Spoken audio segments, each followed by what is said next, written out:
This is All 32 Picks and IPA, your NFL and craft beer fancast with your hosts Adam Emmert, Brendan Schultz, and Gerrad Tim. Play along at picksandIPAs.com/join. Hooray football! Hooray beer! This is All 32 Picks and IPAs. I'm Brandan Schultz. Joining me, my good buddy, Adam Emmert. What's up, man? We're back. It's time. The season is here. All three of us. And all three of us, including Mr. Gerrad Tim. Defending champs. Sorry, guys. Yeah, but I'm ready for football season, especially with you guys in the room. Well, we have Gerrad Tim, who has his team as the defending champ, and then we have Adam, who is the defending champ among us. So, but it's a new season. Detail. I mean, dude, I just kicked your asses last year, so that's cool. That's almost the most bitter thing about this, is that I didn't beat you in the picks. Well, get used to it, bro. It's a whole nother year. I'll get used to that. The same result. It's amazing. Consistency is amazing. And as you heard coming into the show, you can join us at picksandIPAs.com/join. Make sure you're signed into your NFL.com account before you visit that link, and that'll get you right into our All 32 Picks and IPAs Pick'em League on NFL.com. You bet. So there was a couple ways I thought about going about the show today, guys, and one was to kind of just go through team by team and talk about, kind of our thoughts since we missed the whole offseason, because let's face it, summertime's busy and we have and lives. Fun here. Yeah. But instead, I think we'll just go through the games, and I think we can give a little bit of our thoughts about their offseason as we go through all the teams, because obviously all the teams are playing this week. They are all playing, and Adam and I, we released a little promo with quote-unquote Gerrad offering his picks for the Thursday night game, but since we are, in fact, doing this before the Thursday night game, we were able to work out a schedule and get this out ahead of time. So now I think we can actually start with the Thursday night football game between the Carolina Panthers and the Denver Broncos. That's right. Panthers versus Broncos, Super Bowl rematch in whatever you call your stadium now. It's still Sports Authority. Oh, I thought it wasn't anymore. Well, so when you look at the Broncos website, that's still what they're calling it. Really? That's as far as I know, yeah. Well, Sports Authority Stadium. Oh, Sports Authority getting a deal. Yeah. I guess. I mean, so that's what I thought originally, was that it had changed. But then anytime I read an article, it's still Sports Authority. Now, maybe that was just a misprint. Somebody was just used to typing it in, whatever. It might still change. I don't know. But what I like about this game is that the offseason's over, the preseason's over, and you're starting with the single best team in the NFL playing on Thursday night. The Panthers aren't the single best team. Well, exactly. They went 15-1 last year. I mean, I guess you could refer to them as they didn't win the biggest game. Ron Rivera apparently not a fan of this game. Did you guys read that? Because of the rematch? Because, no, not necessarily that. He's not a fan of starting the season on a Thursday night, because whereas all these other teams get plenty of time, almost 10 days to prepare for a game, we had a shortened schedule to try to prepare for each team. And they said, basically Ron Rivera said, we are the defending NFC champs. We should have a game at home. How do you guys feel about that? Sounds like a crybaby shit ass. Yeah. I see his point, but I agree. I was going to say wham, but I think Adam nailed it. Riverboat Ron is a crybaby shit ass. Like, come on, man. Like, that's play the schedule. game. Yeah. So what? All those coaches are going to complain. The ones that have to go overseas and play the London game. Everybody's going to complain when they have their bye at an unfortuitous time. Everybody gets a tough break in the schedule. Just put on your man pants and quit crying. Yeah, Ron. Hey, guess what? Next time, win the Super Bowl, and you can have a home game to start off the season. Another solid point. In his defense, a little bit though, I'm not exactly a fan of the Thursday night game. I don't like the shortened weeks just because how long it takes these players to recover from a game the week before. From the preseason? Come on. That's a solid take during the season in general. but during the season in general. You play on Sunday, you turn around and play on Thursday. That's not exactly fair to the health of the players. Well, I've never really been a fan of the Thursday game anyways. And that's fine. But I like starting off the season on a Thursday because I don't have to wait till Sunday. That's exactly right. Hey, that's true. The other thing about the Thursday games, though, throughout the season is the fact that you also get a mini bye after it. Yeah, that's a good point. So you do get extra recovery, even though you get less recovery the week before. So I think it all buffs out. And one thing they did last year, didn't they start taking a team who had a bye the week before and then playing them on the Thursday? I think they were trying that, yeah. I'm so excited for football. I even tried watching college football last weekend. Yeah, I know. It didn't go well. It didn't take. It's just not that exciting. It's not. It's all the same stuff. Yeah, pretty I'm rough. ready. All right, Brandon. It's Okay. Panthers Broncos. We've talked a lot about some generalities here. Let's get down to the nitty-gritty. Who you got? For me, the Broncos are starting off a new season with a brand new third-string quarterback from last season, and they bring back the same defense, so that's pretty strong. But Cam Newton and their offense, I don't see them. They did lose Josh Norman on defense. They do have to go on the road to start the season. When you have crybaby Ron talking about how brutal it is to travel, it almost sounds like they have the mentality. That's what a loser's mentality is, right? Going into a game like this is already making excuses. That's what makes me. Now, we talked about it just the other day, Adam, and I picked the Panthers. That makes me want to switch over to the Broncos. And especially with 24% going with the Broncos, that seems really low to me. And 76% with the Panthers. This is new information for me. I did not know about Ron Rivera crying about having to go on the road for Thursday night. That switches my pick back over to the Broncos, going with Denver to start off the season. Wow, Brandon. Way to steal the show, because basically we recorded that promo, and I didn't really think much about the matchups. I was just like, screw the Broncos, they're going to lose. so then I sat down and really thought about the matchups a little bit. And basically, you do have the full defense of the Denver Broncos returning. Do I think they'll be as dominant as they was last year? No, because every single time you have one of those all-time dominant defenses, they have their one peak year, and then they're really, really good for more years. So they're still going to be very good. Right. It's just never quite the same. It's never quite as dominant the subsequent 2-3 years out. So I think, but they're still going to be very good. The Panthers' strength is that really talented offensive core that they've got there. I think they've got Travis Benjamin back and Devin Funchess kind of coming into his own. The receivers are a little bit better. The running game is still going to be there. All that read option stuff for Cam. But I really feel like those two units more or less cancel each other out. So when I look at the opposite side of the ball, I see a Panthers defense that loses Josh Norman, and then we're down to Cortland Finnegan last year for their number 2 corner. I don't even know who they have out there. It might be Jared's mom, for all I know. Basically, my mom wouldn't play for a loser like that. Come on, that's probably true. She'd play for the Broncos. She's got more class than that. You're right. So, but the defensive backfield for the Panthers is really atrocious.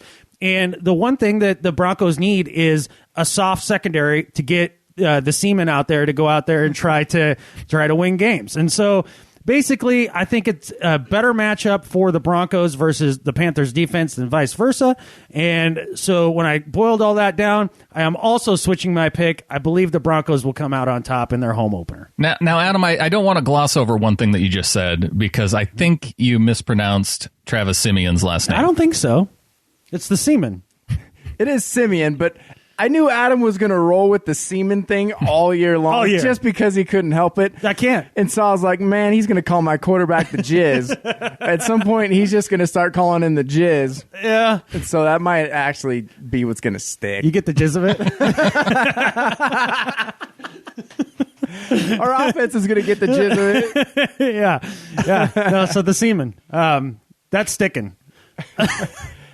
Okay. All right, Jared. So the fan in me says, yeah, we're gonna beat Carolina because of what Von Miller does to Cam Newton every single time they play him. Now he's got like 5 sacks in 2 games against him, and he just crushes him. But I mean, if you look at this from a different perspective, the speed of our defense competes with the speed of what Carolina does on offense very, very well. I mean, we weren't fooled very, very much during the Super Bowl, and you could see we were a way more physical team. I've watched the condensed version of this Super Bowl at least 4 or 5 times. I mean, when you guys watch your team win a Super Bowl, you watch the game over and over too, right? Yeah. And if there's one thing that you can't deny is how much more physical we were throughout the entire game. Not necessarily us on offense, but us on defense and pushing them around the whole game. I mean, you saw Cam Newton overthrow some balls. You saw him try to get rid of the ball too early. Another thing that was kind of promising was how many times he had to escape a sack just to continue a play. So we got to him more times than even the stats would allude to. So I think our defense still continues to match up very well, though they do have Benjamin back. I don't think that's too much of a concern given the fact of how many players we're actually bringing back from last year's team. So I still like our defense versus their offense. The thing that I also like about this game is when you look at at their defense, like Adam said, their secondary is a little bit worse than it was last year, maybe even a lot worse than it was last year. We'll see as the season goes on. But as just watching this as a football fan, when you look at our offense compared to what we were last year, at the offensive line, if you look at that, it's a big time upgrade from where we were last year. And also the quarterback position, most people are starting to, they look at you're losing a Peyton Manning, you're losing a Hall of Fame, and you're going to this, as Brandon would say, this third string guy. So it's not just Peyton Manning. It's not this Hall of Fame quarterback we're losing. We lost a guy who couldn't run, who couldn't elude a pass rush, and could barely throw a football 15 yards. So when you have a guy in Trevor Siemian, Adam? Yeah, the Seaman. Okay. Who can actually run, highly mobile, and has a cannon for an arm, anything over Peyton Manning is an upgrade, because anybody who has any sort of football mind who watched Peyton Manning play, you realize that he was a well below league average quarterback last year. That was very easy to see the entire season. I think Trevor Siemian, what he has done in the preseason, what he did last year, and I know he just beat out Mark Sanchez. Not very hard to do. That wasn't an impossible task. But I think he can be a league average quarterback. I'm not going to sit here and be irrational and say he's going to light the world on fire. He's not. I think he can be serviceable, especially with a good defense, a revamped offensive line, and a team that can finally run the ball. Because with Peyton Manning last year, you put 8 or 9 guys in the box every single time. It was impossible to move the ball on offense. Now you got a mobile quarterback who can run play action, a team who can run the ball. I think we match up well on both sides. I think we beat Carolina at home. I think we would beat them on the road as well. Well, the Super Bowl hangover is a real thing. I don't know about you guys, but I tuned out. I heard blah, blah, blah. Travis Siemian better than Peyton Manning. Blah, blah, blah. Broncos are going to win. Okay, moving on to the Raiders. Go on the road and take on the New Orleans Saints in New Orleans. The first Sunday 1:00 game we're looking at. Wow, Brandon, I didn't know we had to change the format this year. You taking over announcing the games? That's fine. That's fine. I just needed to know. It is deep hatred for an analysis. No, I was trying to move on quickly from Gerrad, just to kind of gloss over because he did go on for a long time. I'm trying to move us along. It's his team. He gets that. This is part of his show. He can do that. Sorry, I want to talk about the defending champs. Hey, guess Brandon. what? They're a hot topic. Hey, Adam, before you announce Adam, before you announce the next game, why don't we talk about what beer we're drinking? That's a great point. And that was something I just thought about. We are drinking the Redhook Summerhook Golden Rye Ale, and we'll review this about halfway through the show. But I just downed my first one, and you know what's really great about finishing my first one? My second one was just to my right-hand side because thanks to our awesome listeners and their donations, we now have a beer fridge in the podcast studio, and that's pretty awesome. So and moving on my end, I am drinking the Pyramid Outburst Imperial IPA. Oh, he went hoppy today. Yeah. Okay. Well, we'll talk more about that later on here in the show. So, like you mentioned, Brandon, Raiders at Saints. Gerrad, an AFC West team that you should know well, against a Saints team that, if you listen to the media, Saints are back. Saints are back. Yeah, I'm sure they are, but their defense is not. They haven't had a defense in years, and they don't have one this year. Rob Ryan's gone. What are they really going to do? I mean, they have Drew Brees. What kind of weapons do they really have that's going to make him this team that's actually even going to win that division? I don't really see what they've done in the offseason, but you look at the Oakland Raiders, they're an up-and-coming team. They have a young quarterback, Jack Del Rio. I think their question is their defense as well. I mean, they've made a lot of improvements. Khalil Mack is really, really good. So for me, if this game was in Oakland, I'd pick the Raiders. It's a closer game since it's in New Orleans, but I'm still going with the Raiders because I think they have more younger talent, and I think New Orleans is just trying to get by on their reputation at this point. I don't see what they've done really to make themselves a better team. This is a tough one for me because, like you mentioned, Gerrad, the Saints are so much better at home. This is really close among users. 47% with the Saints, 53% with the Raiders, almost a coin flip. It leads me to believe that I can be safe with picking Drew Brees and the Saints against the Raiders going on the road for their. I think the Raiders, they could have. I don't think they're going to win the division, but they're going to come close. They're going to make a run at it. I still think they're going to get off to a slow start, having to go on the road and face the Saints. I like Drew Brees at home to start the season while he's still healthy. Going with the Saints. Wow, I can't believe you're drinking the Florida League Kool-Aid here because, look, I'm with you on this, Gerrad. where did their defense get better? I really don't know where that happened. What, because they brought in James Laurinaitis? Well, he couldn't even play for the Rams anymore, apparently. I mean, and then they bring in Nick Fairley, too. So you just bring in old Rams and think that that's going to be the They got rid of Rob Ryan. Rob Ryan is a fine defensive coordinator. That's not the problem. That was never the problem. It's personnel. And they just don't have the talent. They just don't have the talent. They also play in a piss-poor division. Like, I don't think that the few wins they had, they're a worse team than their record indicated last year even. I think the Saints are terrible. And I think the Raiders are even better than how you think they are. I think Derek Carr is going to be maybe the best quarterback in the AFC West this year. I think it's actually highly probable. I actually agree. I think that defensive line for the Raiders that I watched in the preseason game is incredibly deep. I think their pass rush is going to be good. They got better in the defensive backfield with Sean Smith and company. I think that this is going to be Raiders all the way. I take Raiders by 2 scores in this game. Well, and I actually have New Orleans finishing last in that division, even below Atlanta. I don't know. That's going to be close. I mean, they're just not a very good team. They still have Drew Brees and Sean Payton, sure, but what's that going to get you? Defense wins championships. We all know this. They can't be as bad as they were last year, though. They can't be. Worse. No. Why? Why can't they be as bad as last year? What is it's historically bad? You have to regress to the mean. They finished 7-9 last year. I don't think they get to that point. I think they're 6-10 at best. I think that's a solid prediction. I mean, if you don't do anything to get better, then why are you going to be better? Solid logic from Adam Emmert. I'm no rocket surgeon. You heard it here first. Yeah, I don't know. Well, on that point, let's move on to the Cleveland Browns on the road, taking on the Philadelphia Eagles. Brandon, this is a difficult game to pick, mainly because the Eagles rocked the boat 8 days before their season opener, trading away the most overvalued player in the history of the NFL, Sam Bradford. This might be the 2 worst teams in week 1 going against each other, because Carson Wentz, if he's going to get the start, he may not get the start, right? Because is he even healthy? He's been named the starter. Yeah, he's been named the starter, but that was contingent upon him coming back from his broken ribs. Is he going to be back for this game? I don't know. Well, he was lying down in a cornfield hunting when he got the news, so I think he's okay.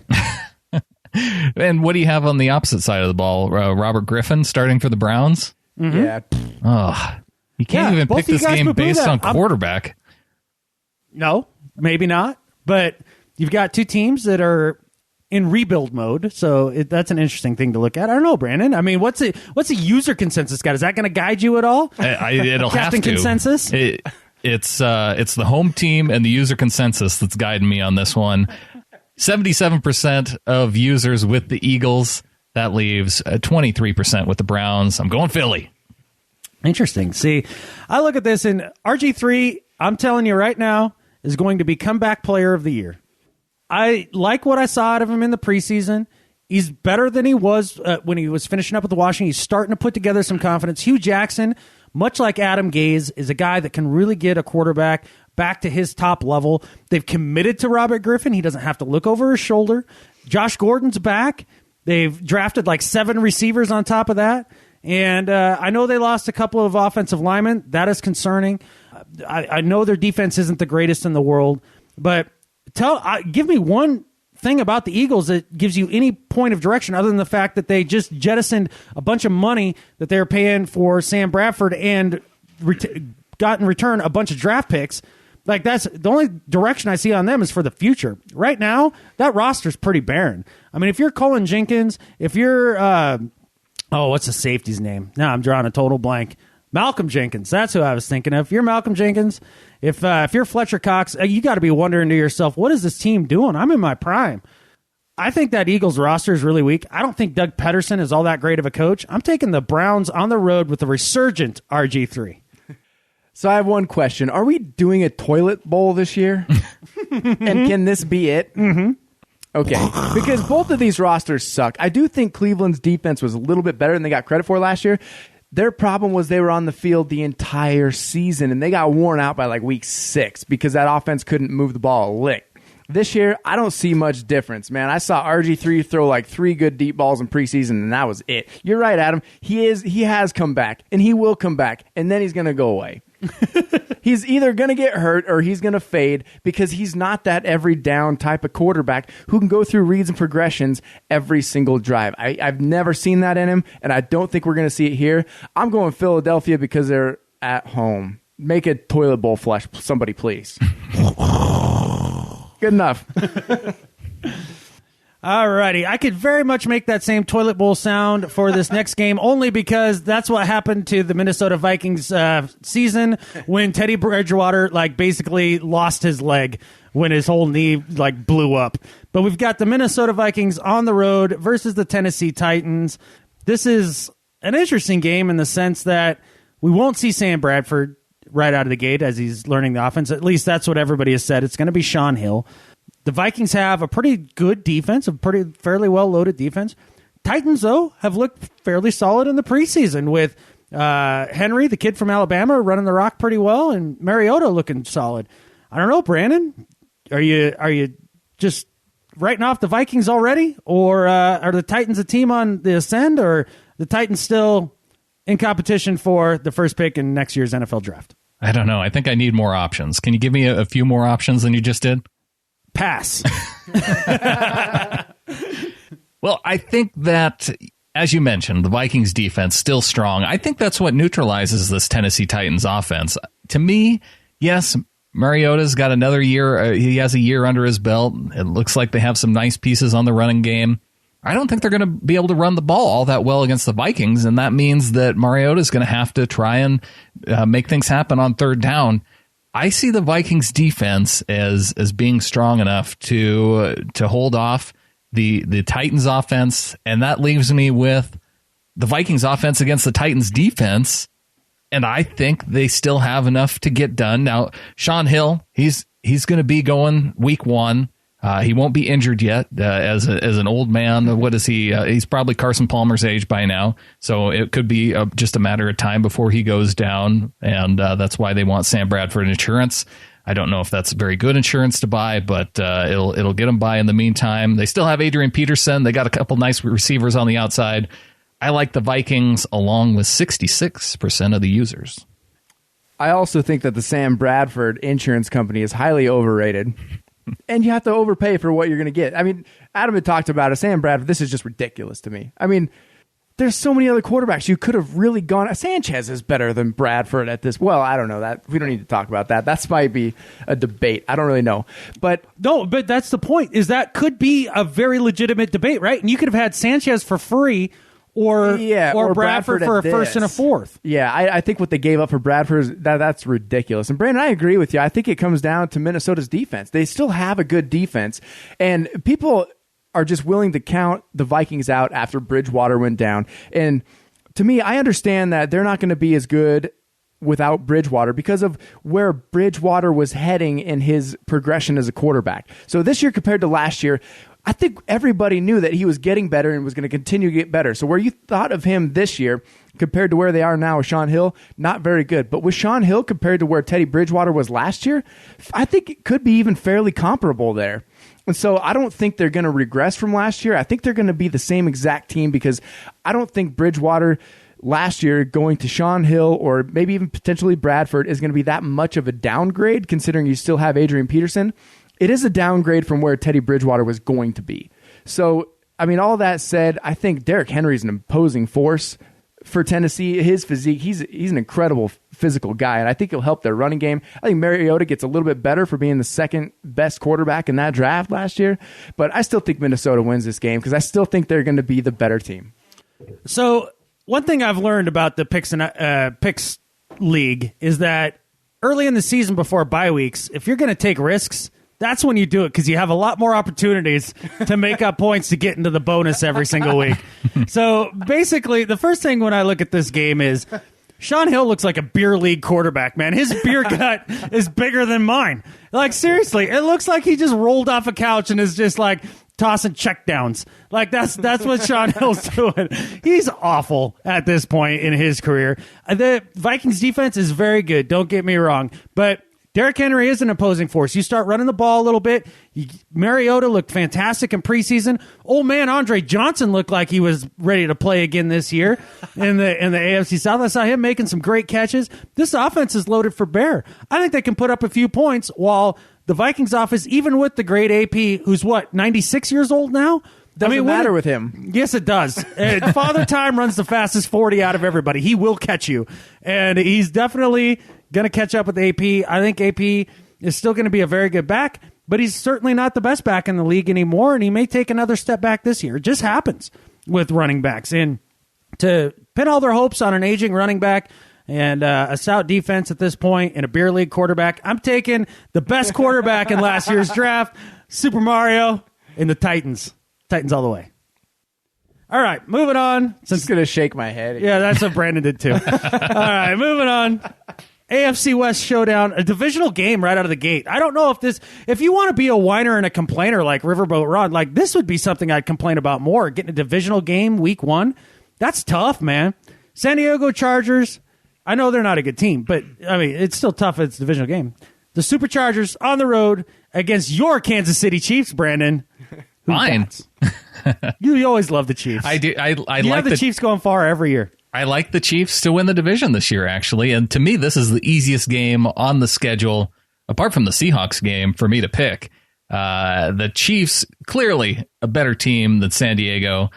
I don't see much improvement from the Chargers. I guess it's an improvement that they get to play in another stadium and they don't have Kansas City fans making noise in their own hometown stadium. They actually go to Kansas City to hear Kansas City fans. So that's an upgrade, I think, for Chargers fans. I like the Chiefs and the 88% of the users that are going with them. Interesting. So I looked at this game and basically the Chiefs defense has gotten a year older. I mean, let's face it. Tamba Ali isn't a pup. Derek Johnson, not a pup. Eric Berry, he's still in his prime. But that defense isn't going to be quite as good as the year before. I think Alex Smith is still Alex Smith. You know, no matter what the deal is. I think catching Travis Kelce is going to be too focused on his reality TV show and his new reality TV wife, whoever that ends up being, Miss whoever, Tennessee or something. I think he takes a step back. I don't see the Chiefs winning that division. I think the Raiders actually win this division this year. And I think they pummel the Chargers. The Chargers are pathetic this year, man. I can't see it. Chiefs all the way at home. Yeah, I think the Chargers are probably going to be the worst team in the NFL this year. They haven't done anything in the offseason. They can't even get their draft picks to sign on time. I mean, it's a train wreck. And, Adam, you said you don't like these divisional games in week 1. Kansas City does. Kansas City loves this game week 1. This is like playing a college team week 1. And Phillip Rivers, I mean, he's going to have his numbers. He's got a decent receiving core, another good tight end. But when you really look at it, Kansas City isn't that good. Like you said, their defense is a year older. I think they are a lesser Arizona Cardinals team. Yeah. Sure, they might put up numbers good enough to get into the playoffs, but they're the team you want to play in the playoffs. Yeah, you know first you're round going loss. to beat them. There's no way they win this division because, frankly, they're not going to get over the Oakland Raiders, and nobody has a better defense in that division than we do. So Kansas City, I think, is actually going to maybe finish between them and Oakland. I think they might tie for that second place. I don't know. I don't see Kansas City doing that much. Brandon, I know you're high on them. I think Kansas City actually is worse than they were last year. Alex Smith is the same guy who can barely throw to a receiver. They win this game because it's San Diego. They're going to have Jamal Charles coming back this year, though. He's going to be healthy. For how long? How old is he? He's in his prime still. No, he's not. Yeah, he's in his prime to get injured again after 3 weeks being back. He was in his prime 2 years ago, and then the year after his prime, he hurt himself, and now he's back 2 years after his prime and injured. I'm going with the Chiefs. I don't care what you say. All right, They're moving winning on. the division. No. Andy Dalton makes his triumphant return to the NFL with the Cincinnati Bengals going into the Meadowlands and taking on the New York Football Jets, Gerrad. Now, I know Andy Dalton looked a lot better last year, but then again, he broke his thumb. He's been out for a long time, since what, like week 10? Yep. Something like that? I don't know. I'm just making up the week, but it was somewhere about there. Close enough. The Jets have the beard back. They've got some defensive players back, even if disgruntled. Who you got? I think the Jets' defense is going to be good again. I think they are. They've been good for years now. They just haven't had much of an offensive team to kind of carry the load on the other side of the ball. But I think throughout the first 8 weeks of the season, I think the Jets are going to be really good. But then people slowly start to catch on to the beard. They got aging receivers who aren't top-notch necessarily anymore. But I think week 1, they're going to come out firing. I think they're going to be better than this Kansas City team who was an absolute train wreck against the Pittsburgh Steelers in the playoffs. I think they're going to have a hangover from that game alone, and I'm picking the Jets at home in this game. Brandon. I swear I heard Gerrad say Kansas City when I think he meant Cincinnati, but maybe I'm wrong. Either way. They both end in itty, so I can see where the confusion could come in. Shitty? They both end in shitty? I really want to pick the upset with the Jets in this one. I see a lot of users going 74% with the Bengals. Jets? No, 74% going Bengals, and that makes sense based on last year. I know the Bengals, they had a good team. They finished strong. The Jets didn't make the playoffs. The Beard isn't a great quarterback. I mean, he's fine. He has some nice pieces around him.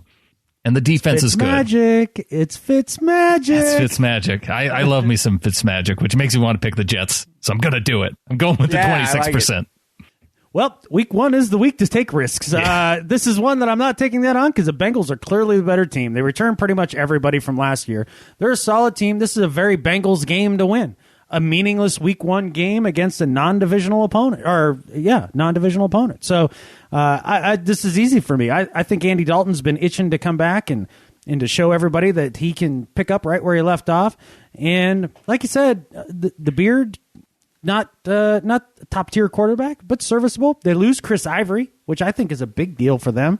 He was a tone setter for them. So for me, I'm going Bengals on the road. Bengals, the little brother of the AFC North. He's like the redheaded stepchild of the NFL, man. Like that's how the Bengals roll. All right, moving on to yet another divisional matchup in week 1. Second best quarterback from last year's draft, Jameis Winston and the Tampa Bay Buccaneers go on the road to take on the Atlanta Falcons with Matty Ice. Brandon. I think the reason why I have to shake my head every time you say that is that we carried this joke all the way through last season. Yeah, it's going to take 3 years to prove which one's right before it dies. And I already see it with the opening show that it's going to carry through this entire season too. And we have themes. It's good to have themes. Does this one need to die? I don't know. We'll see. All right. Yeah, it can die with your pride as you realize that Jameis Winston was the best quarterback in that draft. That's remains to be seen. I don't know if it can die because I don't think either one of you is going to admit to being wrong yet. Well, there's no reason to. Probably true. They both have played pretty well. Why would I admit I'm wrong when I'm right? Except for when I am. Exactly. This is another tough divisional game to pick, right? Because you have Buccaneers going on the road. I think they're the better team. I would pick them if they were playing at home, but they're in Atlanta. And Matt Ryan, I mean, he's going to be healthy to start the season. He still has Julio Jones to throw to. And I think that's the reason that you have having Matt Ryan to Julio Jones is the reason why 72% of the users are going with Atlanta. Whoa, holy cow. That seems like a lot, right? Yes. But wow. I also have some questions about the Bucs offensive line. And if Winston isn't going to get a whole lot of time to throw, I do like Mr. Trufant there on the Falcons defensive side of the football. I'm going to go Falcons. Man, I'm not going Falcons. Last year they started out 4-0 and then they became a dumpster fire after that. Yeah, they were like 7-0 or something like that. It was something ridiculous. They started off strong. Yeah, but that's not going to happen. Last year they fell off a cliff. This year they're starting in the free fall. Atlanta's not good. Matty Ice, he needs to be laid out the pasture, man. That guy's not good. He can't win you big games. He's not going to win you a playoff game, and he's not going to win you a game against the best quarterback from last year's draft. Tampa Bay lost a lot of close games last year that I don't think they're going to lose this year. And yeah, that offensive line is fairly questionable, but Jameis Winston took off a lot of weight and got in a lot better shape because he said he went to the Pro Bowl and he saw all these quarterbacks like Russell Wilson and a bunch of these other guys, and they're like, these are masters at their craft. They're in good shape. They're mobile. They take this seriously. This is the year Jameis Winston completely proves himself to be the best quarterback in that draft. I'm going Tampa Bay. This was not a hard pick for me. I think Atlanta's a horrible football team. I didn't see much out of the Falcons this offseason that made me think this is going to be a much improved team this year. Right, because if you don't do anything to get better, how are you going to get better, right? Yeah. Still can't argue with that logic. You're right. The thing is you look at the Bucs, and I understand the Falcons have Devontae Freeman, and he played well for the first 4 weeks or so of the season last year. Then I think the league had enough tape on him to kind of figure him out. I don't think he's going to have another breakout year this year. I don't see the skill set. He's just too small for it.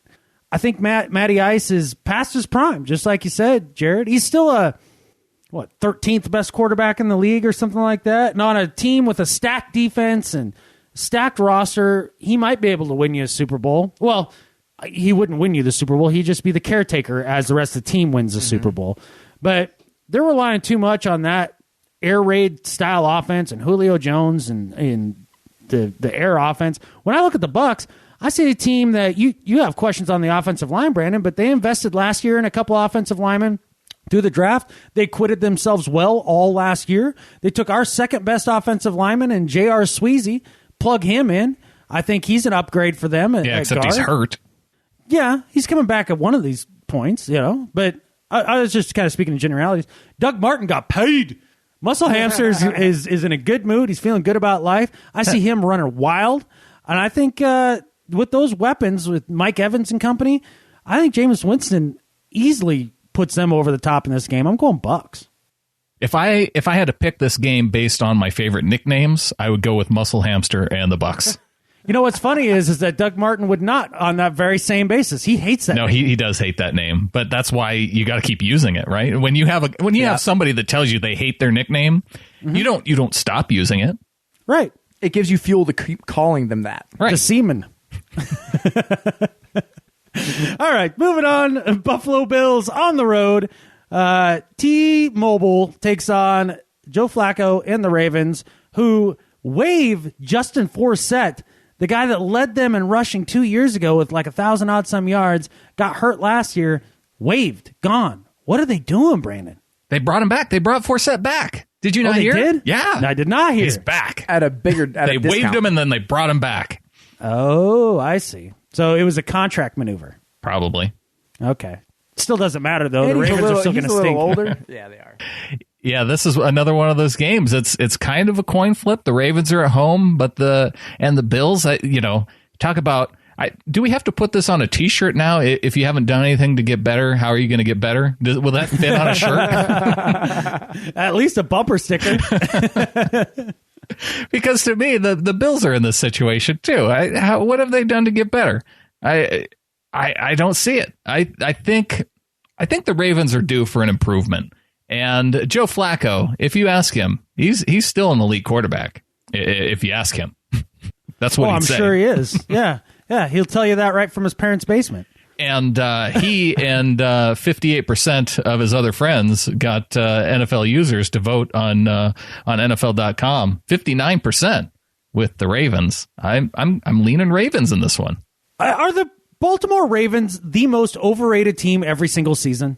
Not now. No, now they're sneaky. They're a sneaky Niners team now. And the Cardinals. I don't know. I hear the Ravens are going to the playoffs every single year, even when they stink. are in the AFC. I think you're probably right there. Yeah, they stink.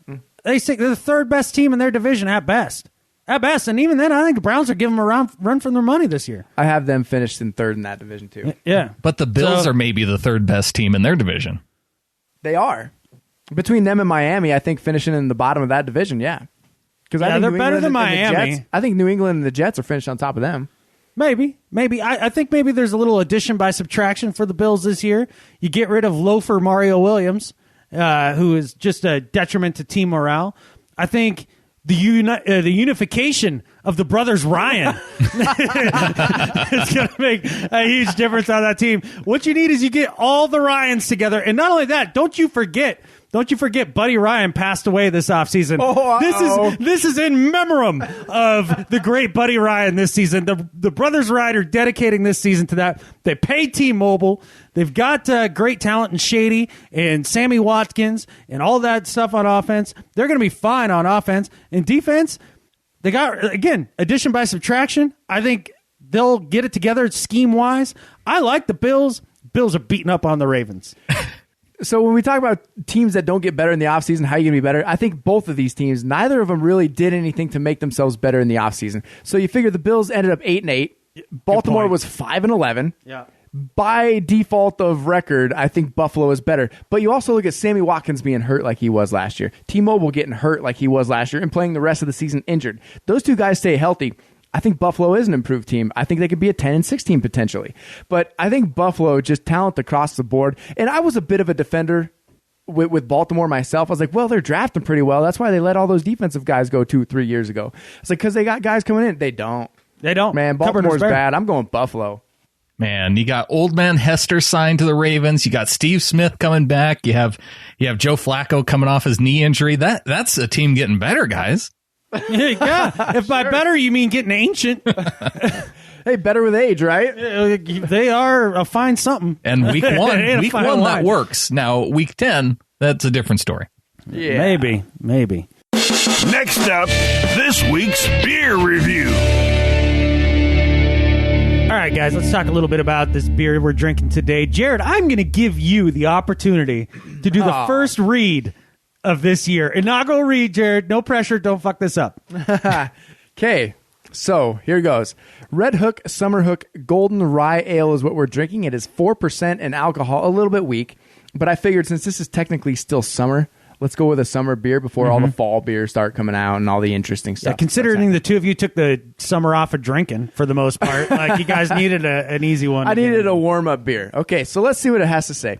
Summerhook is a hoppier take on a summertime favorite Redhook recipe, Sun Rye, that was first brewed in 2003.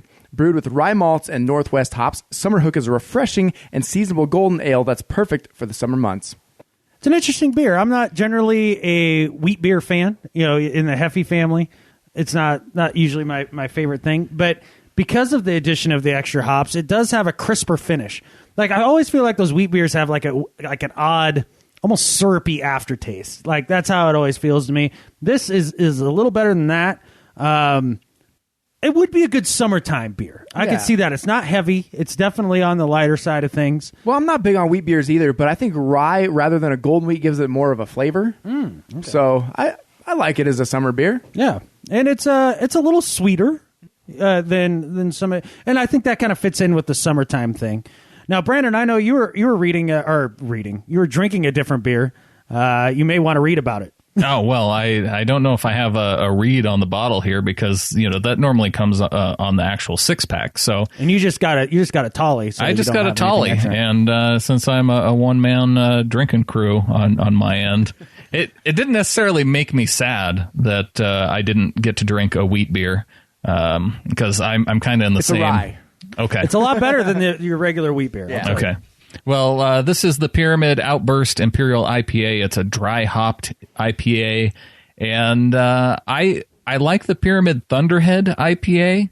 And since I had one of those while while you and I went to Safeco over this off season to watch the Mariners play, I thought I'd go with something a little bit different.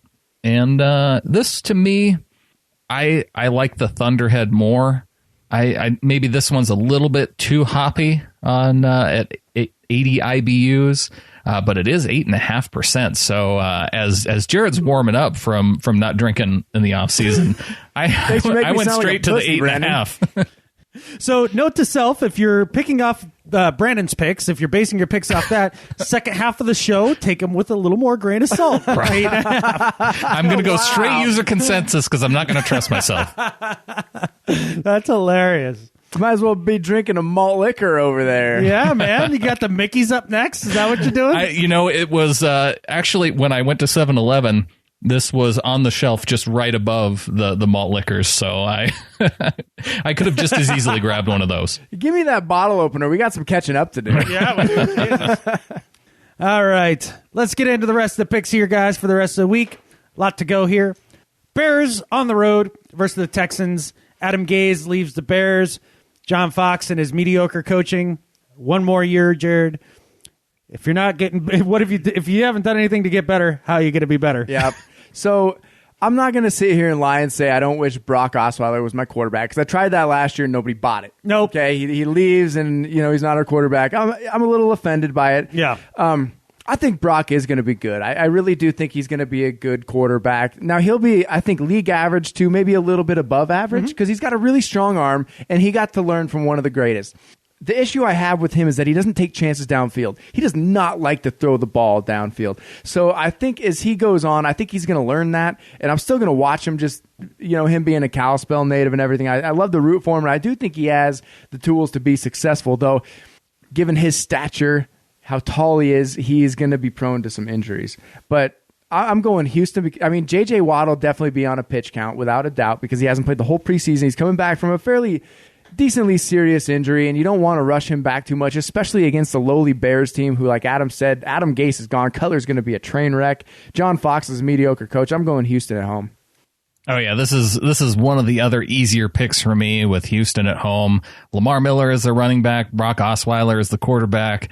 And you have J.J. Watt coming back from injury. He passed his physical on the 5th, and so he's back in practice. Sounds like he's going to play week 1. He might not play all of week 1, but you know me. I like me some Texans. They're at home to start off the year, and 84% of the users like the Texans too. Going Houston. Well, and also J.J. Watt, a guy who should have been the MVP of the league, right, Brandon? Right. Rock and roll, because the Texans are going to take this game super easy.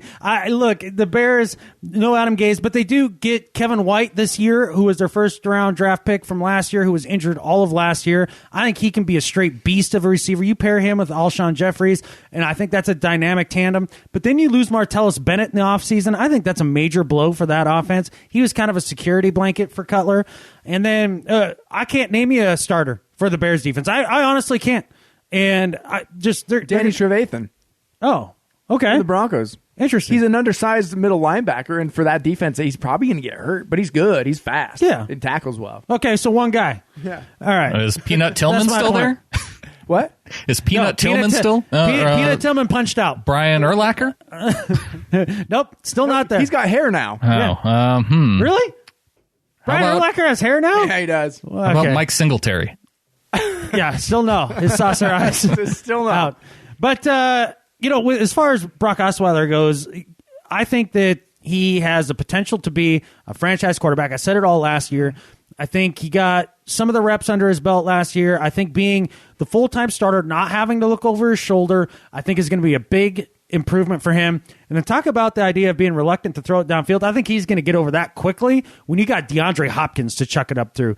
He might be the best receiver in the league. You could legitimately put him in that conversation. Yeah, I think so. He's fantastic. And Lamar Miller is an upgrade for them at running back, considering they're going with Alfred Blue or something like that most of the year last year after Arian Foster gets hurt yet again. I like the Texans in this game. Texans all the way. All right, Jared, on to the game that you told me was the most difficult for you to pick throughout this week.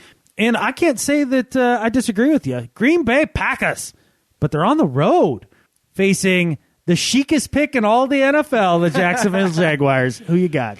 Well, Jacksonville Jaguars have been rebuilding for a couple of years. Gus Bradley is obviously down there. I think he's done a great job drafting and trying to retool this entire team. Now, they lost a lot of close games last year, a lot of close games by 7 points and under. I don't think that's going to happen to them this year. I think they're much improved. I think Blake Bortles has taken a lot of crap for how many interceptions he's thrown through the first 2 seasons. That happens when a rookie is thrown to the wolves and wasn't even clearly ready. But he made drastic improvements last year. He's got all the offensive weapons he needs to be successful. And their defense, especially in that secondary, is much improved, big time. I mean, they got Malik Jackson from us. They got Prince Amukamura. I think that's how you say that. Mm-hmm. But he's good. I mean, I think you missed a click in the middle. It's like Prince Amukamura. But I think they're improved across the board, and Green Bay losing one of their leaders among the offensive line, and none of the other players seem to understand it. I think Jordy Nelson is still going to be a little bit questionable in the receiving corps. James Jones, who was his Aaron Rodgers' leading target pretty much last year, not there. Eddie Lacy is going to be good. I think he dropped a weight. I think he's actually going to be able to run pretty well. So I think that's what the Packers are going to try to lean on, is trying to run the ball against this defense. But I'm taking Jacksonville at home because I think this is the year they start to make that push to where Gus Bradley has wanted them to get to.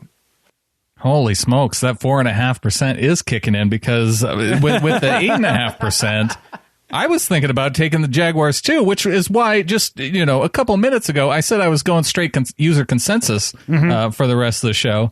And that's because the Packers are at 92%. What? Whoa, no way. Heavily favored over the Jacksonville Jaguars. When you're down below double digits for user consensus, I don't even think I need to go into any analysis. I'm going Packers. Man, I don't know that anybody understands just how mediocre the Packers defense is. Right? I just don't think that. I think they're the Packers, and so they've got that public persona, right? Like where the public bets more money on them. They talk about public teams in Vegas. That's definitely the Packers. Now, Jordy Nelson comes back. That's great. Do you think he's going to light the world on fire in his first game back after shredding his knee? It takes time. It takes time to have trust in it. It takes time to redevelop that chemistry with Aaron Rodgers. And the timing. Everything like that. Jared, you said you think Eddie Lacy's going to be a better back this year. I'm not saying he's not, but my jury is still way out on that. I need to see a lot more out of Eddie Lacy before I start to think of him as a premier back in this league. He dang near ate his way out of the league last year. It's absolutely ridiculous. And then I look at the Jaguars, and you talk about a team on the ascend. You betcha. Blake Bortles got better throughout the course of the year last year. The Allens, Allen Robinson, Allen Hurns, they're maybe the best duo of wide receivers in this league. You could make that argument. They're damn good. Then you put in the T.Y. Yeldon and Chris Ivory in the backfield.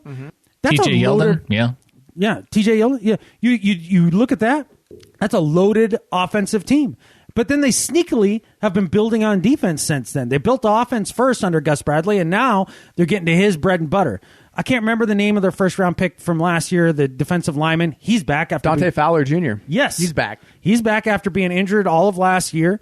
Then you got the Jalen Ramsey pick, who might turn out to be the best player from this last draft. That dude's a baller. He's going to be back out there playing corner. Miles Jack, they maybe get 2 great years out of him, but at least this is one of them. I think he makes a big difference playing linebacker. He's looked fast in the offseason. I like Jacksonville all the way. They're going to rattle Aaron Rodgers' cage. He's going to go crying home to Olivia. This is a bad day for him, Jacksonville. I thought I was higher than anyone else on Jacksonville this year until I heard Adam talk. But, when you look at Aaron Rodgers, even Drew Brees goes 7-9. It's just he doesn't have the defensive pieces around him anymore, I don't think. What is Clay Matthews really going to continue to do for you year after year? And, Julius Peppers gets old one of these days, right? Yeah, today. Yeah. And their defensive backfield's not that great. So Brandon. Man, the Packers hate among the two of you is strong. I don't hate them. I didn't see how they were that good last year. I don't see how they're going to be any better this year because what'd they do? Beside basically give Eddie Lacy an offseason cutback on the weight. You see, he ate his way out of the league. Put him on the lean cuisine for an offseason and hoping for the best. That's all they need. Well, that's all they got. This will be an interesting game. I really, really am interested to see the outcome of this game. Here's the thing. I could be dead ass wrong on this game. Oh, yeah, absolutely. Green Bay could destroy them this game. I don't know. Yeah. But my gut feeling says Jacksonville, this is the time. This is the last one out of the 1 o'clock games that we've talked about. This might be the one that I want to watch the most out of all the early games. Your Seahawks play the 1 o'clock game, right? No, they're at 4. No, they're at 1. Unless the time's underneath the teams instead of above them on the... Yeah, you're right. They're at 4. You're right. I'm wrong. You're smart. I'm dumb. Speaking of the game, that Seahawks I just got are the at time home. wrong. They always play at 1 o'clock at home. Yeah, good point. Pacific time. Probably one of my biggest sports hated teams on the planet, the Miami Dolphins, who still look the same. On the road, take on our Seattle Seahawks. Brandon, we went over this in the Seahawkers podcast. If you want a full breakdown of this game from our perspective, check us out there, SeahawkersPodcast.com. But give us a quick overview of your pick from this game, Brandon. The Seahawks are really, really good. The Dolphins aren't. User consensus 5% with the Dolphins. This is the biggest blowout picked among user consensus of the week. 95%. With the Seahawks. As I mentioned before, if you're below double digits, doesn't need to be discussed. Seattle Seahawks all the way. That makes me a bit nervous that they're that big of a front runner at this point. But there's a lot of matchups to point at, especially when you look at the secondary for Miami. I think they could have some struggles. Russell Wilson's going to be able to tear them up in the quick passing game. Thomas Rawls is back. I think you're going to see him run. And even if you don't see him run a ton, Christian Michael's going to get his. I think we look decent in this game. The defense, The key will be is just being able to stop Arian Foster, and we'll see if the defense looks better than they did in the preseason when it comes to stopping the run. I'd like to think that with some game planning, it will. Seahawks. Well, I know you guys do a whole podcast about the Seahawks, but this is its own thing. I don't think we need to gloss over this that quickly. I mean, there are still some things to talk about. 95% user consensus, Jared. Well, Jared, the reason why we glossed is if you want deeper in depth, you can look at the Seahawks spot. But I wanted to give you the time to give your detailed analysis of this blowout. Well, I mean, I'm obviously not going to pick Miami here. I love Adam Gase and what he has done with quarterbacks. You saw it with Tim Tebow even. I mean, you saw it with Jay Cutler, gave him his best season. I think this is finally when we get to see what Ryan Tannehill can do. But again, the talent is just not there compared to a Seahawks team, which are, one of my top 2 teams in the league. There's no question about it. And I know you guys are typically used to starting out slow. I don't see that happening with Russell Wilson be this advanced in his NFL career. I don't think he's going to accept a slow start anymore. I hope not. What was your guys' record after the first 8 games last year? I think it was a losing record. Yeah, you guys had pretty much 6 losses right away. Or it was close it to seemed 4 like. 4. I mean, I think it was 4-4 at halfway through, wasn't it? Which isn't good for an elite team, which I think you guys are. But, this is going to be a huge test for Adam Gase and Ryan Tannehill right out of the gate. And, man, good luck. The clink on the season opener. Good luck, man. I don't know. Yeah. It's not going to end well. See? Hawks? There we go. All right. Whatever. All right, moving on. Detroit Lions on the road to take on the Indianapolis Colts. Andrew Luck is back, Jared. The prodigal son is back with a Colts team that feels like they've improved this year. They think they've done things to get better, to be better. Well, and I think they will be a lot better than last year because when you look at before Andrew Luck got hurt, how many close games they lost. They weren't very far away from winning all those games and being undefeated through 6 weeks. So I actually think, I don't know, they're going to be good this year, but I think they're going to kind of tie with Jacksonville. I think Jacksonville is going to be right up there with them. I think they're going to win this game because Detroit is going to be one of my biggest dumpster fires. I think Matt Stafford is bad. And without Calvin Johnson, good luck. And what did they do on defense this year? Come on. Detroit's going to be a terrible football team. Indianapolis all the way. Brandon. Last week, Andrew Luck said the Colts are going to score, quote, a lot of points. And this is a pretty good start against the Detroit Lions. Heavy user consensus on this one, 84% with the Colts. I do like the Colts to score a lot of points at home to start it off against the Detroit Lions. And like you said, Jared, Calvin Johnson, gone. That leaves Golden Tate and whoever they signed. What was that dude from Cincinnati that's really not that good? Marvin Jones. Right. That I don't think that's going to help him. Go Colts. The classic overpaid receiver. Oh, yeah. And Golden Tate's good, but he I don't think he can. I think he can be the number one. Core. Yeah, I think so too. I think he can be an average number one, but he can't be the only one catching balls. No, and look, the Lions' defense is a little better than advertised, I think. I mean, they do have some talent on that side of the ball. The first guy that comes to mind is DeAndre Levy, completely underrated at the linebacker position. He is a freaking beast. Their safety play is pretty decent. The Detroit Lions defense is going to be okay. The problem is they have the worst coach in the NFL.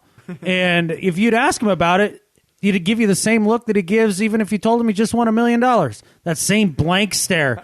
That dude sucks as a human being and he sucks as a coach. I don't know if I guess, come on. He doesn't suck as a human being, does he? He's boring. Doesn't mean he sucks as a human being. Yeah, boring sucks. I can't handle Jim Caldwell. I mean, he might be a nice enough guy. It's just boo for boring. I think he knows football and he should be a coordinator. He's a great coordinator. You're absolutely right.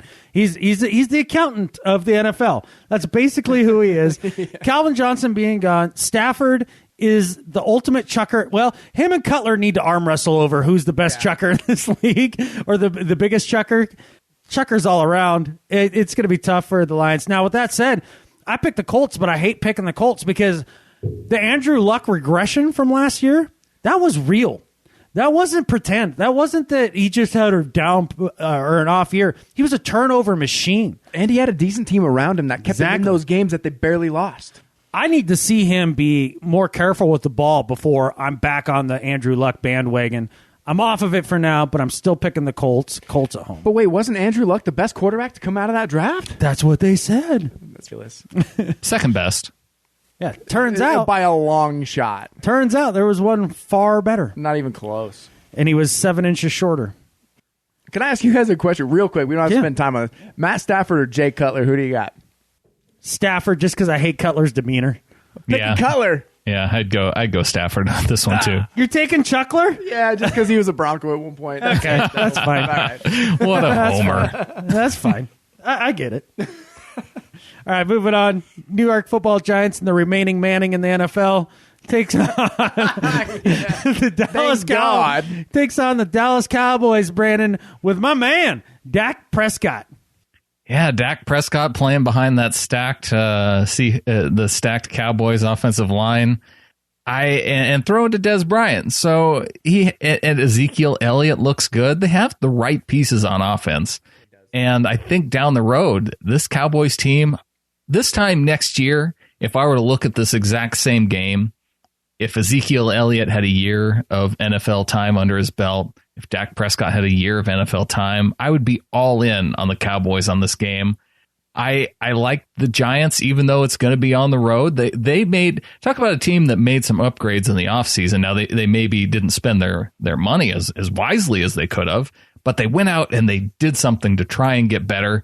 I like the Giants. I like the fact that Ben McAdoo has probably one of the best mustaches since Mike Ditka. So I'm going to go Giants on the road, along with a user consensus of 59%. McAdoo's mustache is a Macadont. You shouldn't be doing that. Man, that's what people that steal children off the street wear. Like, you can't do that.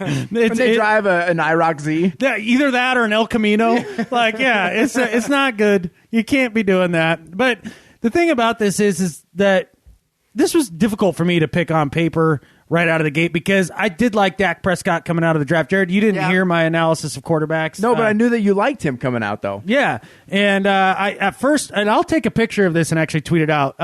My list that I wrote down, the first time I wrote down the list, I had Goff, Prescott. Prescott was my second best quarterback. I switched that around and I made him the fourth, my second go around, but I liked him a lot. Ezekiel Elliott has looked good. That offensive line looks good. Des Bryant looks good. Jason Witten still looks like Jason Witten. All that's great. Unfortunately for the Cowboys, you can't just put your offense on the field for every play. You got to put out your defense. And their defense is atrocious. I don't know at what point they got better. They're still banking on Lee, the linebacker, being their big playmaker. They got rid of Rolando McClain. They got rid of the worst human being on the planet. What was his name? Greg Hardy. Thank you, Greg Hardy. Yeah. Now, he is a bad human being, okay? That one's fine to say he's a bad human being. He sucks as a human being. Is that fair? Okay. Yeah. I see Eli Manning and Beckham and Cruz throwing all over that defensive backfield and Claiborne and the likes. I think Big Blue rolls it up. They get the running game going a little bit with Jennings. And their defensive acquisitions, Janoris Jenkins, he's fine. He's the league average corner. They overpaid. That's fine. Olivier Vernon, he's actually a decent player. Again, overpaid, but I think him and JPP being back for the entire year with even one-handed, I think is going to be good for them. I like the Giants on the road. So if there's one thing I know about the NFC East is that nobody knows anything about the NFC East and who's going to win these matchups between the teams, because they're all kind of the same team. They don't do anything really great, but they all blow games when they shouldn't. So the division winner always seems to rotate, right? So like Chip Kelly's last 11-win season, the Philadelphia Eagles win the division. Then the Cowboys win the division the next year. The Redskins won it last year. I think it's Big Blue's. That's a good point. I think it's Big Blue's turn. It's a random Eli year. That's terrible. No, I think Eli's done having his random good years. Well, I didn't say it's a Super Bowl winning season. I haven't seen much out of Eli for a long time. He played well last year. And he played okay. He played pretty well. So here's my deal, is that Dak Prescott, I'm on board with this one. I think he's actually going to be pretty legit. There's not a lot of tape on him or how to play him, and especially like you said, Brandon, against this kind of souped-up offensive line. And Ezekiel Elliott looked as good as any other running back in the preseason. I know it's just preseason, but he made Cam Chancellor look like he was standing still. I mean, he was mowing people over. Guys. He was absorbing hits better than any running back I saw all preseason. So I think given this, I think this is going to be a high-scoring game. And I think Eli's going to lose it with a pick. I'm going Dallas at home. Ooh. Okay. All right. Boom. Boom. All right.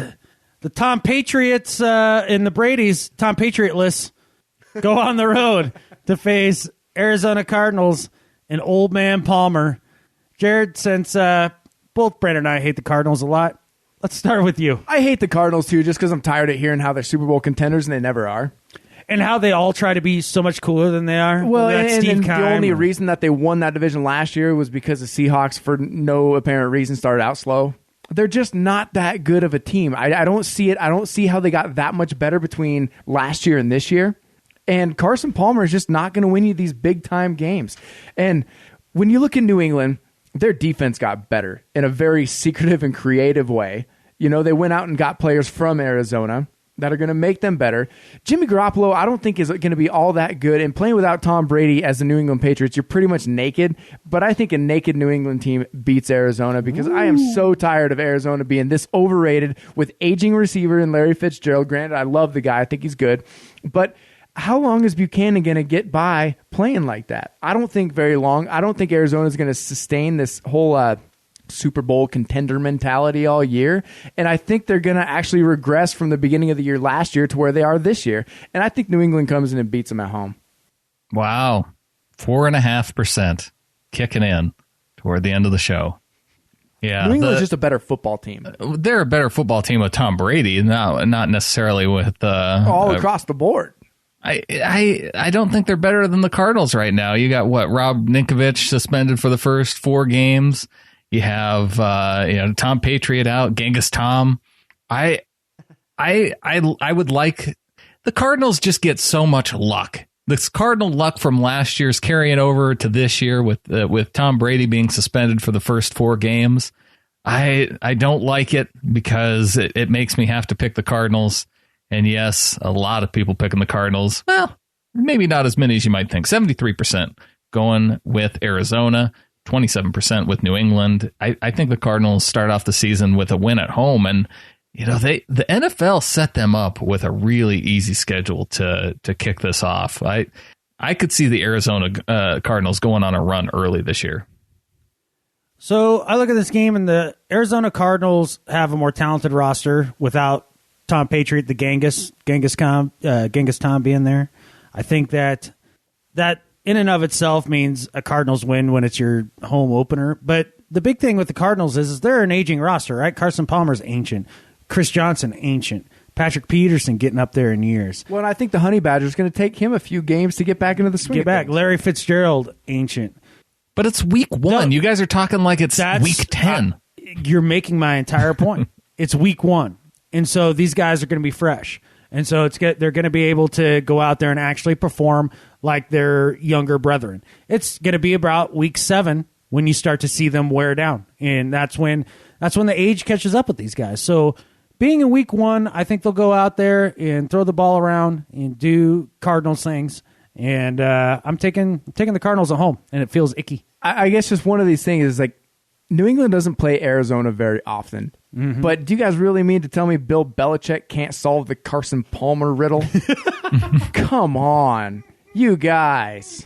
That's a fair point. On. I hope you're right. I want you to be right on this, Gerrad. Okay. My heart is with you, Gerrad. My head's just somewhere else. Okay. Yeah. And when you said that the Patriots defense got better by picking off Cardinals players, I think wasn't it the other way around? Wasn't the Cardinals that got Chandler Jones? Oh yeah, no, you're right. But wait, I can't remember all the things that the Patriots did, but they sneakily got better this offseason. They did. They got a little better on the offensive line. They made just their sneaky Patriot moves like they always Chandler did. Jones went to Arizona. Right. Mm-hmm. Correct. That's what it was. All right, guys. Moving on to who I predict will be AFC champions, the Pittsburgh Steelers, on the road against the Washington Redskins. Who you got, Brandon? Well, I don't. They have Josh Norman now. They have Josh Norman. Another year of Kirk Cousins. Yeah, you think Josh Norman on Antonio Brown's going to work out all that great for Washington? Yep. No, I don't think so either. I don't think, as much as you want to talk up Washington, I don't see them winning this game, even though they are at home to start it off. Pittsburgh Steelers, a huge favorite among users, 84%. Like you, I like the Pittsburgh Steelers, especially to win that division. Ben Roethlisberger, Antonio Brown, and Le'Veon Bell, even though he's going to be out for the first few games, they got by just fine without Le'Veon Bell. Mm-hmm. And now they'll have him coming back with fresh legs a few weeks into the season. This is going to be a good year for the Steelers, I think, and I don't necessarily like to say it, but yeah, I think you're right about them being a heavy favorite in the playoffs. Man, all they need is Big Ben. And their defense has gotten a little better too as all these draft picks come of age and all that. But yeah, just give me big. Let me just put it to you in these: Big Ben, Kirk Cousins. Right. Who you got? It's Big Ben, and it's not even close. Big Ben was on another level last year with the deep ball. I've never seen anything quite like it. I mean, the accuracy was on a whole nother level with the deep ball. Steelers all the way. This is going to be a blowout. The Redskins made an amazing decision by franchising Kirk Cousins and making sure they didn't give him the big money last year, make him prove it this year. And the problem is that the Captain Kirk, ain't going to get it done. Well, and Washington doesn't win big games against good teams. They just don't. Yeah. And when you talk about Ben Roethlisberger, nobody is throwing the ball better than him anywhere in the NFL right now. He throws the ball better than anyone. And don't forget, this is a Pittsburgh team that was an Antonio Brown away from winning a Super Bowl. If Antonio Brown plays last year, they beat us. They beat Carolina. Big Ben's got another Super Bowl. That's just the ifs and ands of it. I mean, I can't even deny that as a Broncos fan. Yeah. And so when you look at how their defense has gotten a little bit better, Big Ben's healthy, Antonio Brown's playing. Pittsburgh is my team to win the AFC, to be honest with you, at this point. Barring injury, there's just nobody's going to stop Big Ben at this point because he's on another level in football that nobody else is, and he's throwing the deep ball, like you said, Adam, better than anybody. This is a clear winner of the Steelers in this game. All right. That was easy peasy. What was the consensus, Brandon? 84% Steelers, 16% Redskins. Should have been higher. Duh. I think just because Washington's at home, maybe that gets you an extra 7%. I guess so. All right. Maybe we used the toilet bowl sound effect a little too early, but to finish things off, Monday night, I guess Steelers and Redskins were Monday night as well, but the later Monday night game, LA Rams, Case Keenum and company roll into Santa Clara to take on Blaine Gabbert and the Mighty Niners. Gerrad, most overrated team in the NFL. San Francisco. Okay. I don't like this as a Monday night game because it's going to be fairly boring. There's going to be very minimal offense in this game. I mean... But it's Chip Kelly. Whatever. With Blaine Gabbert, and who is he throwing to? Torrey Smith, he's really good. At returning. At running straight in a line. Yeah, he's got straight lines. He's not running routes. But... I don't know. San Francisco is one of these perennial teams where everybody says, they're going to be better than you think. They're going to be better than you think, except they never are. I mean, they finished 5-11, and even Trent Dilfer had them going over 500 last year. It's like, come on, man. And when you look at Case Keenum being the quarterback of the Rams, they are the same team who they start out well because they got this great defense that's going to get them by. But then their defense wears out because the offense never moves the ball. Goff is not ready to play. Case Keenum will get you by, but he's going to be one of those guys that the league will figure out, and it won't take very long to do. I'm going to go with the Rams because they're playing San Francisco, but this is a bad game. I care less if I see this game. Yeah, I'll watch because it's a Monday night. It's going to be the only game that's on.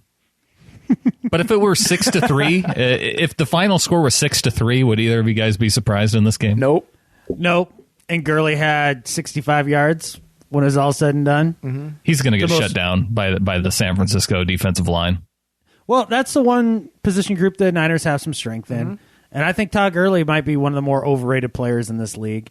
I don't think he's bad. I just think everybody thinks that he's Walter Payton, and I just don't quite get it. Look, the Rams defense took a step back this year. I know we talked to the guys on the Rams podcast, and they were high on the changes. Look, you lose guys like Chris Long. You lose guys like James Laurinaitis. You lose Janoris Jenkins. Those are all big-time players for their organization. I think that defense, they lose Nick Fairley. They lost a lot of players. And what did you do to get better?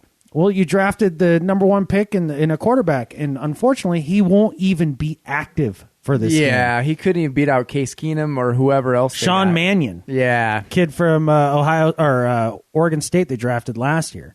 And that's fine. I don't think that that's an indictment on Goff either. It's early on in his career. That doesn't bother Just not me. what they were hoping he was going to be. He might even be what they're hoping they're going to be. It's just there wasn't a lot of great options in this draft if you are looking for your prototypical quarterback, and that's what Goff ended up being. And I'm still going to take the Rams, though, because the Niners are that shitty. They really are. I mean, Chip Kelly, that offense and the hurry-up thing, put your defense out there on the field for far too long. The defensive backfield for the Niners is atrocious, and they're going to be wore out by the end of the first half of the second quarter. Like, they're done. I mean, especially when you're just getting your legs under you at the start of the season with the light practicing with all the new rules and the collective bargaining agreement. I think the Niners are going to be gassed by halftime, and the Rams will roll over them at that point to the tune of I'm going to go with 5-3. That's what the Rams win. There's going to be a safety somewhere in there. Well, I gave you guys a hard time for carrying over the Mariota joke from last year. I guess it's not a joke. It's just a theme. And the theme continues for me. I still hate the Rams. I hate the Rams so much. They moved to towns. It doesn't matter. You can move a sheep to a different town. It's still a sheep. It's still a 7-9 sheep. And because of that, I don't know if I picked the Rams to win a single game last year, and that's okay with me.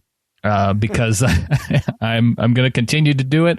I don't care what the user consensus is. I don't care that they have 74%. Going San Francisco and the 26% of the users that are 49er fans. That's it. Beep, back the truck up. You hate the Rams more than the Niners? I do now. Oh, okay.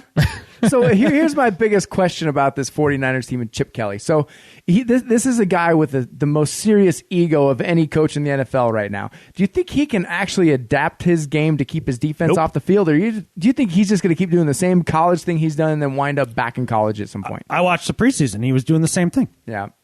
That was my question about him is can he actually adapt to this game or not? We'll see. He's not learning. News and interesting topics from around the NFL. All right, guys, I thought here in this last half of the show where we go over some like news and things that were interesting for us, what I thought we could do just quickly is go through each division, give our standings in each division, and maybe our Super Bowl pick for the year. Okay, here's who I got in the AFC. I have the New England Patriots, even though with a slow start, with Garoppolo starting at quarterback, they're going to win the AFC East. In the AFC North, I have the Steelers winning that division over the Bengals. I don't think they're going to be as good as they were last year. In the AFC South, I know it's kind of a vogue pick to pick the Jaguars. Going Texans, because you knew that I would. And as I already mentioned, I got the Kansas City Chiefs winning the AFC West. I like the Steelers in the championship game. I still think that Genghis Tom is going to be on a mission. I see the New England Patriots coming out of the AFC being the Super Bowl pick. On the NFC side, I have the Giants because it's their turn in the NFC East. NFC North, I have the Packers. I come close to picking the Vikings, but with Bridgewater down, I don't know if I can do it, even though I'm kind of a Bradford Hawk. NFC South, got to go with the Panthers. They're really just isn't anybody else. And then I have the Seahawks taking the NFC West and maybe beating out that Carolina Panthers team in the NFC Championship. Either them or Green Bay. Way higher on the Panthers than I am. Way higher. They're going to be good. But who? No, they're not. Well, it's like who else are you going to put in the championship game? The NFC's just not that strong this year. It's either them or the Packers. Yeah, that's it. I don't know. I'll have to look at the list here once again once I get through mine. But I definitely don't see the Panthers being any more. I'll be surprised if they make the playoffs. Well, they're going to have to in that division, and the rest of the NFC, they're going to get in by default on wild card anyways. Maybe. They're at least then they're a first round loss. I guess if you want to pick the Bucks or the Saints to win that division.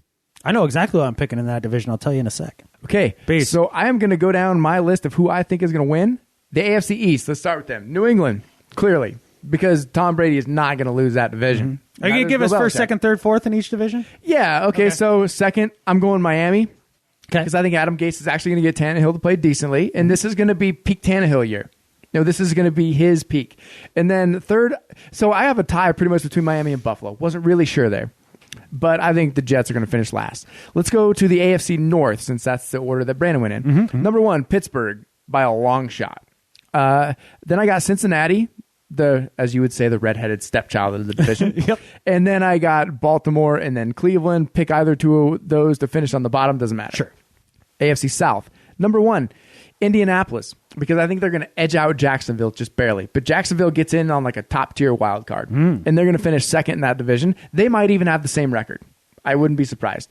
And third, I'm going to go Houston, but not by a long shot. I think that division is much improved. I think Brock is actually going to play well. They might just barely miss out of the playoffs, maybe just barely. And then Tennessee on the bottom, because Mariota is the second best pick in that draft. Then we got the AFC West. I'm going Denver because they clearly have the best defense in the entire AFC. And with a much improved offensive line and a quarterback who can actually move, I got them on top. I got Kansas City and Oakland kind of in a tie. I think Oakland's a better team, but Kansas City is a better regular season team as far as record goes. And then I got San Diego on the bottom because they suck. Then NFC East. I'm switching this because you're right. It's the Giants' turn. And so I'm going Giants number 1 because that's why. Yeah.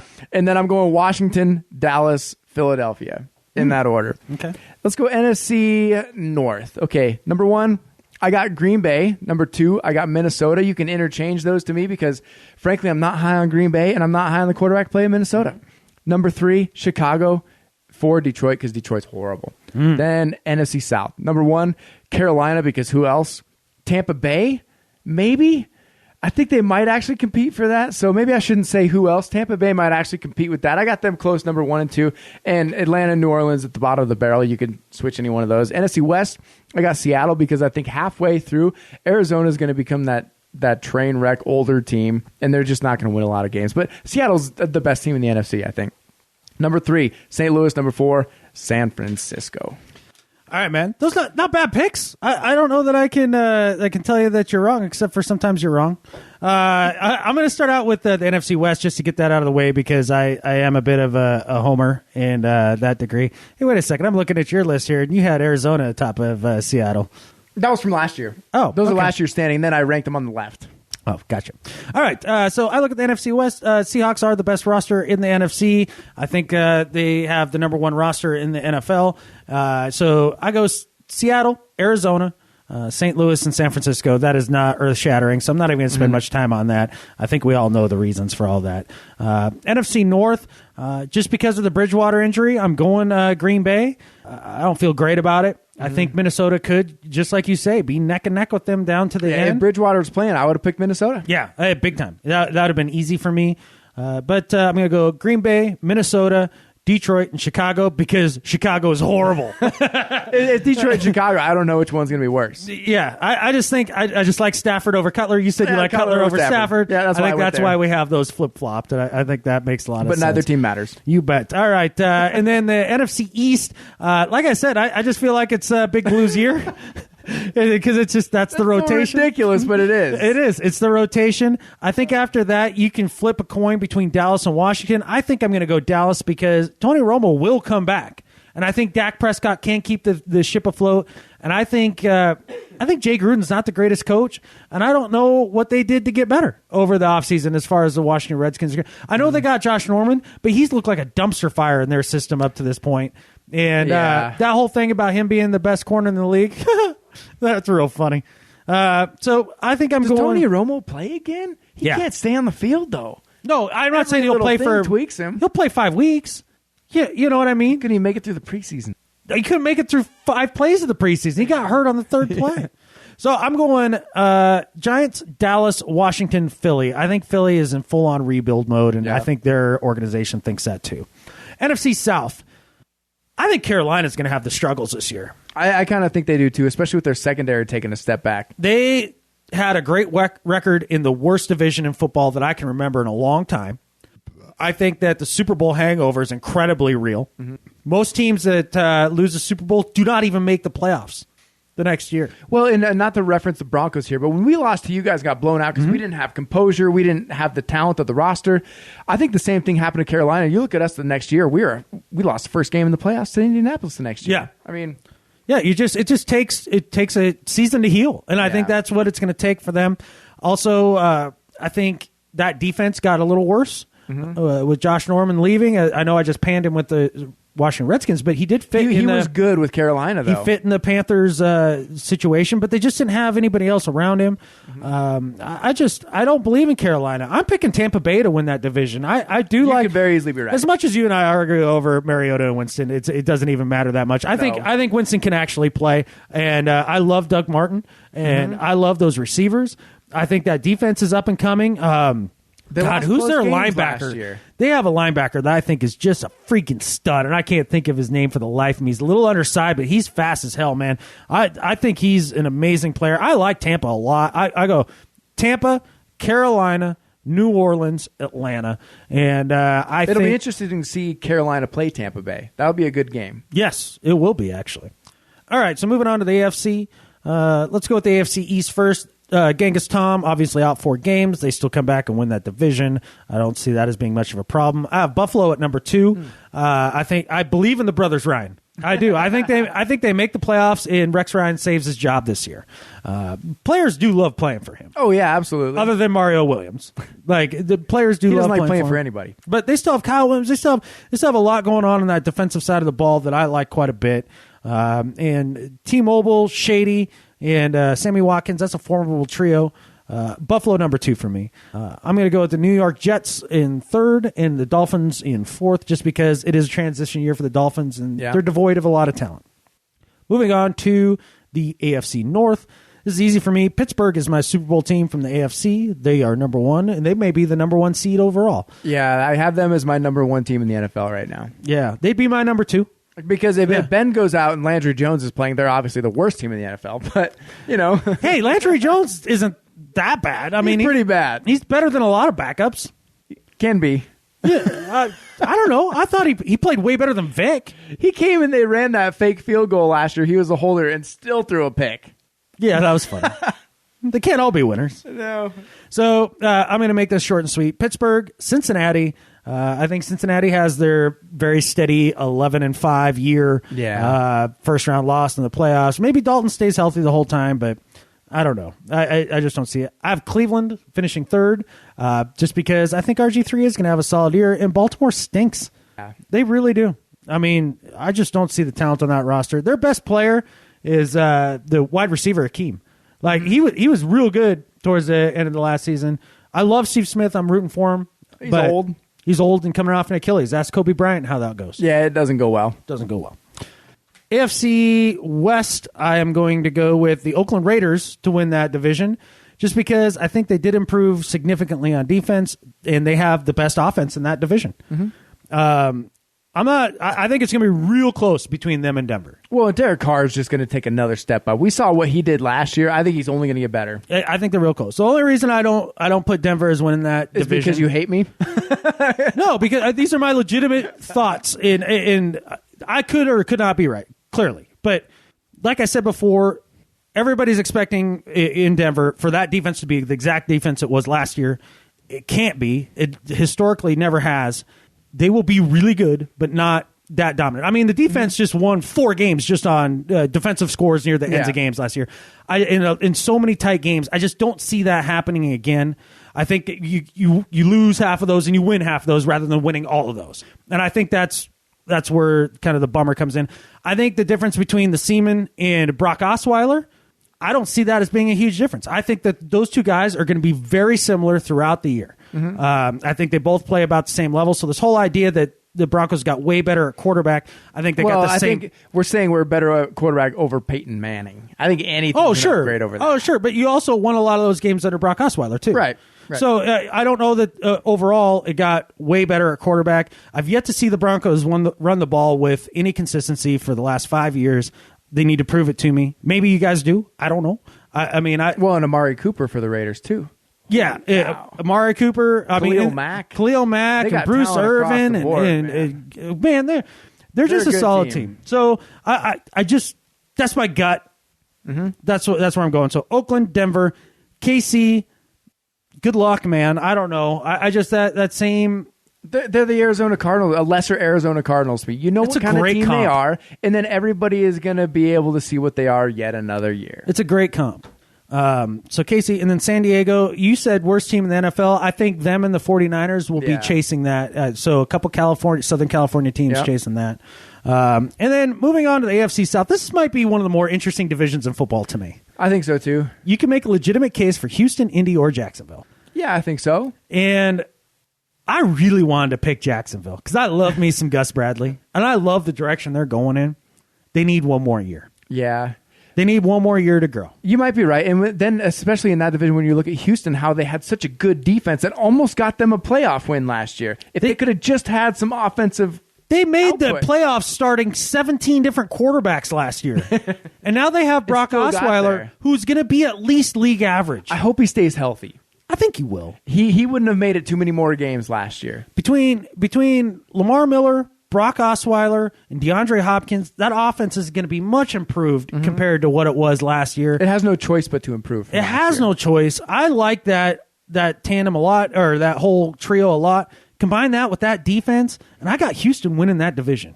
I have Jacksonville as a close number 2. I think this could be one of the best divisions in football this year, given those 3 teams. And I think Chuck Pagano was fired after this year when the Indianapolis Colts come in 3rd. Because the thing is the Andrew Luck regression is real. Yeah. It absolutely has happened. And until proven otherwise, he's a turnover machine. And if their whole offense and their whole team is built around a turnover machine, best of luck. Yeah. I just don't see them going far with that. And then the Titans coming in 4th, and that's not an indictment on Mariota at all.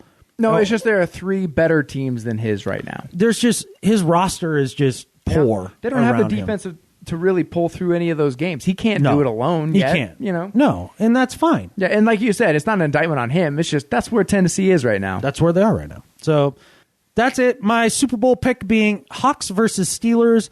When we talk about the NFC Championship game, I certainly do not. I certainly do not think that there's a lot of other NFC teams that can challenge the Seahawks. I think that there's a distinct possibility, though, that the NFC Championship game could end up being Hawks-Cardinals.